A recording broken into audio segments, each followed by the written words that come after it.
Perkenalkan, nama saya Cyril Suraboni, saya dari kelas 3 Pagi Manajemen.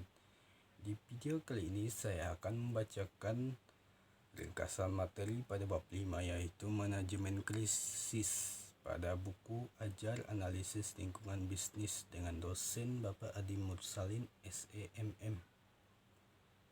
Krisis terjadi. Mereka biasanya tidak terduga, sering meningkat dengan cepat, dan sering ditandai oleh ketidakpastian tentang penyebabnya dan kemungkinan perkembangannya. Meskipun kejadiannya mungkin sulit diantisipasi dan perkembangannya sulit diprediksi, perusahaan dapat meningkatkan manajemen krisis mereka melalui perencanaan dan persiapan krisis, memiliki pola yang berkembang melalui tahapan beberapa krisis diidentifikasi di dalam perusahaan. Tetapi banyak yang diidentifikasi di luar perusahaan oleh konsumen, mitra bisnis, atau pemerintah. Krisis bisa meningkat dengan cepat, terutama ketika media meliputi perkembangannya. Bagaimana suatu krisis berkembang tergantung pada intervensi, tidak hanya dari perusahaan, tetapi seringkali juga pemerintah. Manajemen krisis dimaksudkan untuk mengantisipasi kemungkinan terjadinya krisis dan bersiap untuk merespon secara efektif jika ada yang berkembang.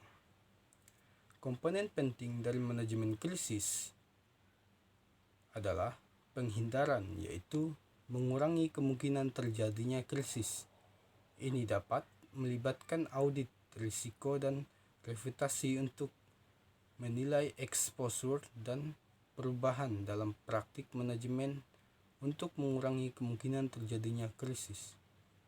Kesiapsiagaan meliputi organisasi serta mengidentifikasi sumber daya yang akan dimobilisasi jika terjadi krisis.